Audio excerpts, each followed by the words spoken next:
आउज़ुबिल्लाहिमिनश्शैतानिर्रजीम बिस्मिल्लाहिर्रहमानिर्रहीम। अस्सलामुअलैकुम दोस्तों। आज का जो हमारा टॉपिक है वो हाथ पर माउट्स पर ग्रिल होना। तो सबसे पहले हम बात करते हैं माउट ऑफ जुपिटर की। ये माउट ऑफ जुपिटर है। माउट ऑफ जुपिटर का जो ताल्लुक होता है वो विल पावर के साथ होता है, अथॉरिटी के साथ होता है, एम्बिशन के साथ होता है और सेल्फ रिस्पेक्ट के साथ होता है। और अगर ये उभार अच्छे तरीके से डेवलप होगा तो ऐसे लोग बड़े ईमानदार होंगे और रिस्पॉन्सिबल होंगे। वो अपने करियर पे तवज्जो रखेंगे और एक अच्छे रेपुटेशन वाले लोग होंगे।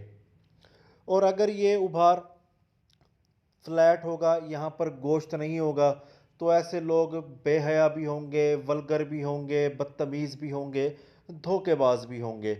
और अगर यही उभार बहुत ज़्यादा बड़ा हो तो ऐसे लोग बड़े मगरूर होते हैं। और अगर यहाँ पर ग्रिल पाई जाए, माउट ऑफ जुपिटर पर ग्रिल हो, तो ऐसे लोग बड़े मगरूर होते हैं। ये लोग तनकीद बर्दाश्त नहीं कर सकते और इखलाकी तौर पर ये बड़े पस्त लोग होते हैं। ऐसे लोग जो होते हैं ये लोगों को डराते धमकाते भी हैं और उनसे लड़ते झगड़ते भी बहुत ज़्यादा हैं। और अमूमन ऐसे लोग जो होते हैं जिनके माउट ऑफ जुपिटर के ऊपर ग्रिल पाई जाए तो इनको टॉन्सिल्स का यानी कि गले के अमराज भी लाहक हो सकते हैं। इस उभार को माउट ऑफ सैटर्न कहते हैं। माउट ऑफ सैटर्न अगर अच्छे तरीके से तरक्की याफ्ता हो यानी कि पुरगोश्त हो तो ऐसे लोग जो होते हैं बड़े ज़हीन होते हैं और बड़े मुखलिस होते हैं और बड़े आज़ाद ख्याल और सब्र वाले लोग होते हैं। इनको स्टडी करना बड़ा पसंद होता है और ये रियाजी में और ऑर्गेनाइजेशन में बड़े कामयाब होते हैं। और अगर ये उभार ना हो, यहाँ पर गोश्त ना हो, तो ऐसे लोग बड़े उदास होते हैं, तन्हा होते हैं और अमूमन थोड़े से बेवकूफ़ भी होते हैं और तोहम परस्त होते हैं और पक्के मजहबी लोग होते हैं। इनका नज़रिया मज़हब के एतबार से बहुत ज़्यादा सख्त होता है। और अगर ये उभार बहुत ज़्यादा बढ़ जाए, यहाँ पर बहुत ज़्यादा गोश्त पाया जाए, तो ऐसे लोग बहुत ज़्यादा जज्बाती होते हैं, मायूस होते हैं और ये लोग दिखावा भी पसंद नहीं करते। ये लोग बस तन्हा रहते हैं और बहुत ज़्यादा बेचैन रहते हैं।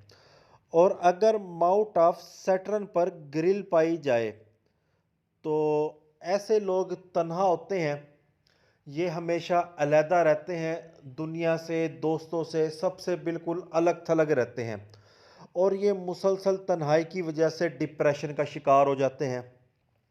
इनकी अगर किस्मत की लकीर भी टूटी फूटी हो और शादी की लकीर भी छोटी उंगली के करीब हो तो अमूमन ऐसे लोगों की शादी भी बहुत ज़्यादा लेट होती है और ये बदकिस्मती की अलामत तस्वुर की जाती है माउट ऑफ सैटर्न पर ग्रिल होना, क्योंकि इनकी शादी भी लेट होती है।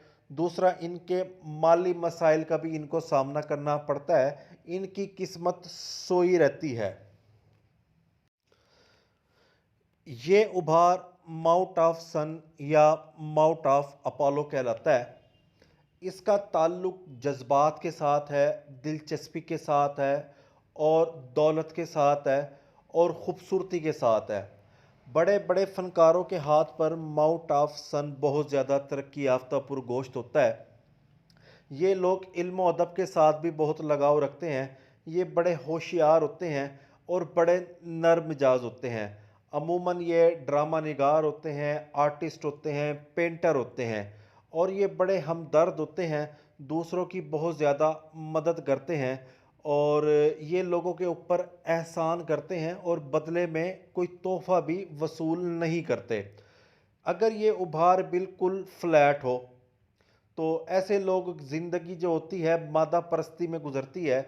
वो हमेशा दौलत के पीछे भागते हैं और ये थोड़े से लालची तबीयत के लोग होते हैं और ये दूसरों की कामयाबी से भी बहुत ज़्यादा जलते हैं।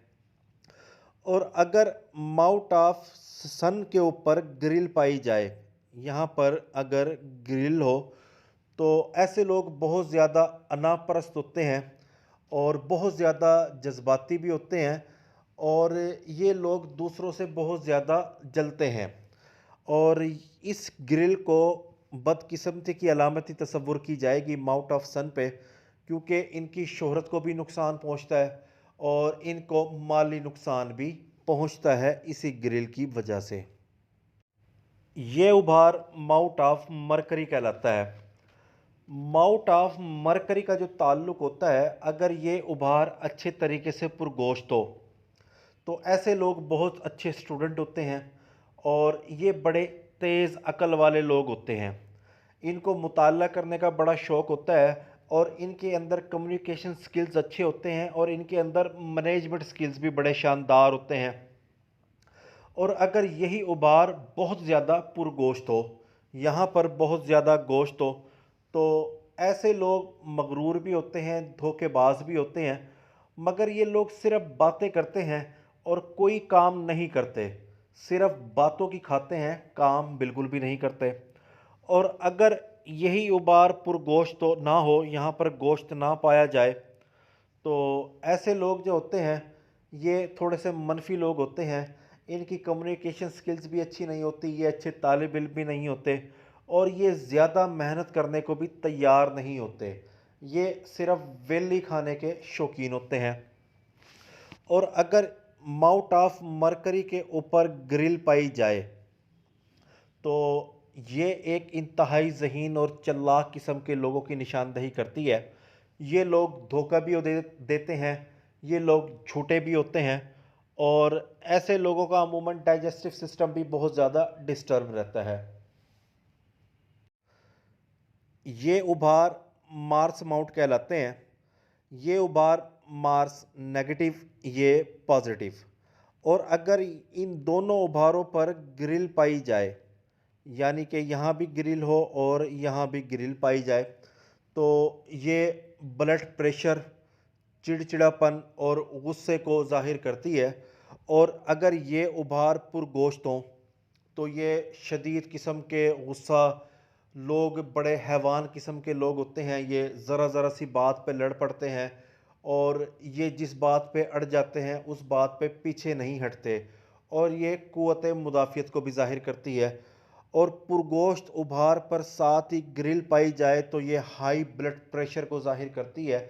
ऐसे लोग मुसलसल ब्लड प्रेशर के मरीज़ रहते हैं, गुस्सा और चिड़चिड़ापन तो इनके साथ साथ रहता है। इस उभार को माउथ ऑफ मून, चांद का उभार, कमर का उभार या माउथ ऑफ लूना कहा जाता है। इसका ताल्लुक इमेजिनेशन के साथ है, इंस्टीट्यूशन के साथ है और मिस्ट्री के साथ है। अगर ये उभार बहुत ज़्यादा नुमाया पुरगोश्त हो तो ये खूबसूरत तख़य्युलाती ज़िंदगी को ज़ाहिर करता है। ये शख्स बड़ा नरम मिजाज होता है और बड़ा आज़ाद ख़याल और मोहब्बत करने वाला, अच्छी समझ बूझ और वजदान वाला शख्स होता है। अगर ये माउथ बहुत ज़्यादा पुरगोश्त हो तो ऐसे लोग बहुत ज़्यादा अफसरदा भी होते हैं, बेचैन भी होते हैं, ये डर और खौफ के आलम में ज़िंदगी गुजारते हैं। और अगर ये उभार पुरगोश्त ना हो, यहाँ पर गोश्त ना पाया जाए, तो ऐसे लोग काफ़ी ज़्यादा क़दामत पसंद होते हैं और ये लोग डर और खौफ में ज़िंदगी तो गुजारते हैं, मगर ये ज़िंदगी की लज्जत से ना आशना होते हैं। ये बस अजीब सी फ़जूल सी ज़िंदगी गुजारते हैं।